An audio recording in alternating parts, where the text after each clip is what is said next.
Good morning everybody. मैं हूं नीलेश्वर। क्या हो गया, स्टॉप हो गया क्या? हो गया। गुड मॉर्निंग एवरीबॉडी, मैं हूं नीलेश्वर मानसी मैथ इंस्टीट्यूट छिंदवाड़ा से। आज हम पढ़ रहे हैं ओम का नियम। ओम का नियम क्या होता है? सबसे पहले बात करते हैं ओम के नियम की परिभाषा। यदि किसी चालक की भौतिक अवस्था जैसे ताप लंबाई में परिवर्तन न किया जाए तो उसमें प्रवाहित होने वाली संपूर्ण विद्युत धारा उसके सिरों पर लगाए गए विभवांतर की क्या होती है? समानुपाती होती है। भौतिक अवस्था की बात करें जिसे हम छू सकते हैं वो अवस्थाएं सारी क्या कहलाती है? हमारी भौतिक अवस्थाएं। यदि ये हमारी बॉटल एक क्या चालक है तो इसमें या तो हम ताप न बढ़ाएं या फिर इसकी लंबाई न बढ़ाएं तो इसके सिरों पर उत्पन्न विभवांतर इसमें प्रवाहित धारा की क्या होगा? समानुपाती होगा। ठीक, यदि विभवांतर क्या है? भी है, विभवांतर भी है, सिरों पर उत्पन्न विभवांतर भी है, धारा आई है, तो भी समानुपाती किसके होगा? आई के। भी समानुपाती किसके होने वाला है? आई के। यहाँ पर अगर हम समानुपाती की साइन को हटाते हैं तो क्या आ जाता है? हमारे पास एक कांस्टेंट वैल्यू आ जाती है या नियतांक आ जाता है। कौन आ जाता है? वो आर। ये आर क्या है? यहाँ पर नियतांक है। आर क्या है? नियतांक है। इस आर को हम क्या कहते हैं? आर से होता है रेजिस्टेंस। रेजिस्टेंस मींस क्या होता है? प्रतिरोध। भी समानुपाती क्या हो जाएगा? आई के। भी बराबर क्या हो जाएगा? Are I. आर क्या है? यहाँ पर प्रतिरोध है। ठीक, प्रतिरोध का मात्रक क्या होता है? प्रतिरोध का मात्रक भी क्या होता है? ओम होता है। ओम प्रतिरोध का क्या है? मात्रक। ठीक, और इसको इस तरीके से हम इसका साइन बनाते हैं। ठीक है, समझ में आया? अब हम देखते हैं आगे किसी विद्युत परिपथ में श्रेणी क्रम संयोजन। परिपथ में श्रेणी क्रम संयोजन हम देख रहे हैं कि अभी रेगुलर जितने भी एग्जाम्स हो रहे हैं, जितने भी एग्जाम्स में क्या आ रही है? साइंस आ रही है। साइंस में सबसे पहले फिजिक्स में आता है ओम का नियम, और ओम के नियम से आता है यहाँ पर श्रेणी क्रम संयोजन में प्रतिरोध या फिर समांतर क्रम संयोजन में प्रतिरोध। तो सबसे पहले हम बनाते हैं परिपथ।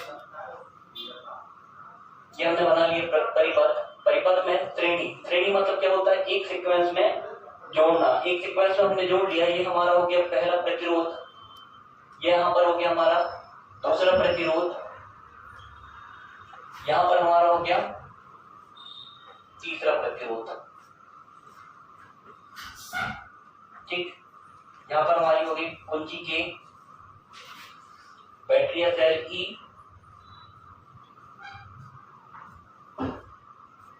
प्रतिरोध R1, प्रतिरोध R2, प्रतिरोध R3।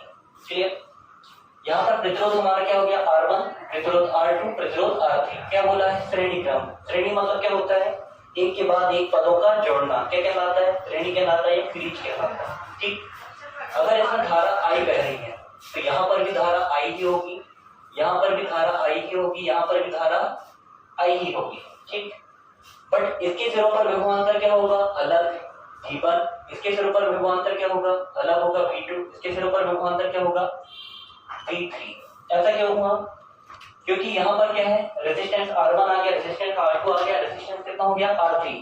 जब V बराबर क्या होता है? RI, तो जितना ज्यादा क्या होगा? R होगा। I तो कांस्टेंट हो गया ना, I तो सब में क्या है? सेम है। I सब में सेम है, तो जितना ज्यादा R होगा उतना ज्यादा V होगा। जितना कम R होगा उतना क्या होगा? V कम होगा।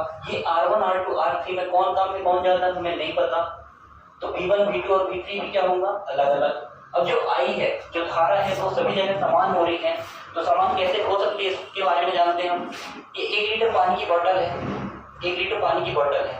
अगर यहाँ से हम एक और पाइप कनेक्ट करें, ये पाइप है माना कि ये पाइप कनेक्ट करें, तो इससे जो पानी बहने वाला है वो भी कितना होगा? पूरा का पूरा 1 लीटर होगा। क्लियर? इसमें अगर 1 लीटर पानी है तो इसमें एक पाइप को कनेक्ट करते हैं तो क्या बहने वाला है? पूरा 1 लीटर पानी। अगर इसके आगे 2 पाइप लगा दें तो भी पानी कितने बहने वाला है? 1 लीटर ही बहने वाला है। मतलब जितना भी उसकी कैपेसिटी थी या जितना भी उसमें पानी था वो पूरा का पूरा पानी क्या हो जाएगा? बह के लास्ट पॉइंट तक आने वाला है। ठीक, तो धारा क्या होगी, हर जगह पे समान होगी। ठीक, आगे देखते हैं। अगर हम इसमें ओम का नियम लगाते हैं, ये हमारा श्रेणी क्रम संयोजन का क्या हो गया, परिपथ तैयार। कुंजी के में प्लग लगाते हैं तो क्या होने लगती है, धारा आई बहने लगती है। सभी जगहों पर क्या होता है, धारा आई का मान समान होता है। ठीक, प्रतिरोध कितना है हमारा, R1, R2 और R3। तो ओम के नियम से हम देखते हैं, ओम के नियम से यहां पर क्या हो जाएगा, V1 समानुपाती किसके हो जाएगा, R1 I के। क्लियर हुआ। V2 समानुपाती किसके हो जाएगा, V2 समानुपाती हो जाएगा R2 I के। फिर V3 समानुपाती हो जाएगा, सॉरी, V1 बराबर हो जाएगा R1 I, V2 बराबर क्या हो जाएगा, R2 I, V3 बराबर क्या हो जाएगा, R3 I। क्योंकि हम जानते हैं अगर इस पूरे परिपथ का व्यवहार कितना है, V है, पूरे परिपथ का व्यवहार कितना है, V है, और पूरे परिपथ की धारा कितनी है, I है, तो V समानुपाती किसके होगा, I के। हम कह सकते हैं V बराबर कितना होता है, RI। ठीक, V बराबर क्या होता है, RI। अगर हम परिपथ की सभी पदों में वोल्टेज को काउंट करें तो वोल्टेज क्या हो जाएगा, टोटल वोल्टेज जो है वो क्या हो जाएगा, V1 plus V2 plus V3। Clear, V1 plus V2 plus V3। अगर हम वैल्यू पुट करें तो V1 की वैल्यू क्या है, R1 I, V1 की वैल्यू है R1 I प्लस V2 की वैल्यू है R2 I प्लस V3 की वैल्यू क्या हो जाएगी, R3 I। टोटल V की वैल्यू क्या आ गई हमारे पास, R1 I plus R2 I plus R3 I। हम इस इक्वेशन से जानते हैं कि V बराबर क्या लिखा है, RI, तो R बराबर क्या हो जाएगा, क्या V बराबर क्या है, RI। तो यहाँ पे हम वैल्यू पुट कर देंगे, क्या हो जाएगा, RI इक्वल, I को अगर कॉमन निकाल लें क्या बचेगा, ब्रैकेट में R1 plus R2 plus R3। Clear, I से I कैंसिल, तो टोटल R इक्वल क्या हो जाएगा, R1 plus R2 plus R3। अगर हमें प्रतिरोध को बढ़ाना है, किसी चालक के प्रतिरोध को बढ़ाना है, तो किसी विद्युत परिपथ में प्रतिरोध को क्या करना पड़ेगा, श्रेणी क्रम में जोड़ना पड़ेगा। तो जो टोटल प्रतिरोध है वो क्या हो जाएगा, सभी के योग के बराबर हो जाएगा। मतलब कि क्या होगा, श्रेणी क्रम संयोजन में प्रतिरोध बढ़ जाता है। ठीक, थैंक यू। ये परिपथ है, इस परिपथ में सबसे पहले कुंजी की में अगर हम प्लग लगाते हैं, कुंजी की में प्लग लगाते हैं तो क्या होने लगती है, धारा बहने लगती है। धारा कितनी बह रही है, I यहाँ तक पहुंची, यहाँ तक I को कोई प्रॉब्लम नहीं थी। ठीक, बट यहाँ पर I जैसे ही आई किस में कन्वर्ट हो गई, I1, I2 और I3 में। प्रतिरोध क्या क्या लगे हैं, R1 लगा है, R2 लगा है और R3। हम क्या देख रहे हैं, समांतर क्रम संयोजन। समांतर क्रम संयोजन क्या होता है, समांतर क्या होता है, समांतर होता है पैरेलल लाइन, मतलब कि बे रेखाएं जो क्या हो, समान अंतर से हो, मतलब कि इनके बीच का अंतर क्या हो, कांस्टेंट। अगर दोनों के बीच में एक पैन का डिफरेंट है तो ये एक पैन का डिफरेंट हमेशा बना रहेगा। ठीक, ये वो रेखाएं होती हैं जो एक दूसरे को कभी प्रतिच्छेद नहीं करती, एक दूसरे को कभी काटती नहीं है। ठीक, क्योंकि उसका नाम ही है समांतर, समान अंतर वाला क्रम। ठीक, समांतर क्रम संयोजन में हम देख पा रहे हैं यहाँ पर क्या थी, धारा आई थी, धारा आई यहाँ से चलना चालू हुई और यहाँ तक धारा आई ही पहुंची। ठीक, कुछ भी चेंज आया क्या, नहीं आया। जब चेंज नहीं आया तो इसमें क्यों आ रहा है चेंज, यहाँ पर धारा 3 टुकड़ों में क्यों टूटी, ये जानना हमारे लिए सबसे पहले जरूरी है। ये यहाँ पर हमारे पास कितने लीटर पानी है, 1 लीटर पानी। क्लियर, इस बॉटल में कितने लीटर पानी है, 1 लीटर। कितने नल लगा दिए हमने इस बार, 3। कितने नल लगा दिए, 3 नलों को लगा दिया। कितने नल लगाए हैं, 3। तो जो 1 लीटर पानी है वो तीनों से होके जाएगा। कितने होके जाएगा, तीनों से होके। और जो अगले पॉइंट पे पहुंचेगा टोटल आई, टोटल कितना आएगा इधर, तीनों नलों से होकर गुजरेगा और तीनों नलों से होकर अगली टंकी को भर रहा है तो कितना टोटल जाएगा, 1 लीटर पानी जाएगा जो कि था। क्लियर हुआ, कितने पानी जा रहा है, 1 लीटर। ठीक, तो हम देखते हैं पहले में ओम के नियम से, सबसे पहले संयोजन में ओम के नियम से। ओम का नियम क्या हो जाएगा, V बराबर क्या हो जाएगा R1 I1, V2 बराबर क्या हो जाएगा, सॉरी V बराबर क्या हो जाएगा I2 R2, V बराबर क्या हो जाएगा I3 R3। अब यहाँ पर हम देख रहे हैं सभी के लिए क्या है, समांतर क्रम संयोजन में विभवांतर मान क्या है, V है। ऐसा क्यों हो रहा है, क्योंकि इनके बीच का जो अंतर है, ठीक, वो क्या है, समान है, तो विभवांतर क्या होगा, समान होगा, ठीक। अब हम देखते हैं V समानुपाती क्या होता है, अगर पूरे परिपथ का विभवांतर कितना है, V है, पूरे परिपथ की धारा कितनी है, I है, तो V समानुपाती किसके होता है, I की। V बराबर किसके होता है, V बराबर होता है RI के। क्लियर हुआ।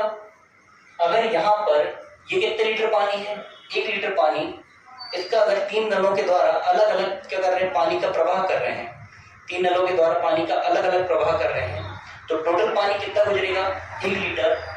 टोटल पानी कितने गुजरने वाला है, 1 लीटर, मतलब कि I बराबर क्या जाएगा, I1 plus I2 plus I3। Clear हुआ। समीकरण 1 से I1 की वैल्यू निकालें, क्या हो जाएगा, I1 की वैल्यू यहाँ पर V इक्वल में क्या लिखा है, R1 I1। अगर I1 की वैल्यू निकालते हैं तो मल्टीप्लाई वाली संख्या साइड चेंज कर देती है, जाती है डिवाइड में, तो V अपॉन क्या हो जाएगा R।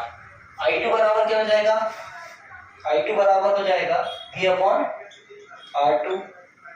I3 बराबर क्या हो जाएगा, V अपॉन R3। क्लियर हुआ। वैल्यू पुट कर देंगे, I इक्वल हो जाएगा V upon R1 plus V upon R2 plus V upon R3। Clear हुआ। I इक्वल क्या आ गया हमारे पास, V upon R1 plus V upon R2 plus V upon R3। Clear. अब इस I की वैल्यू पुट कर लेते हैं, V बराबर क्या लिखा है RI, तो I की वैल्यू क्या हो जाएगी, V अपॉन R। मल्टीप्लाई वाली संख्या साइड चेंज करेगी, क्या में जाएगी, डिवाइड में, क्या जाएगा हमारे पास I equal V upon R।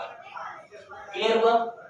अगर V को यहाँ से कॉमन निकालें तो क्या हो जाएगा, V into 1 upon R1 plus 1 upon R2 plus 1 upon R3।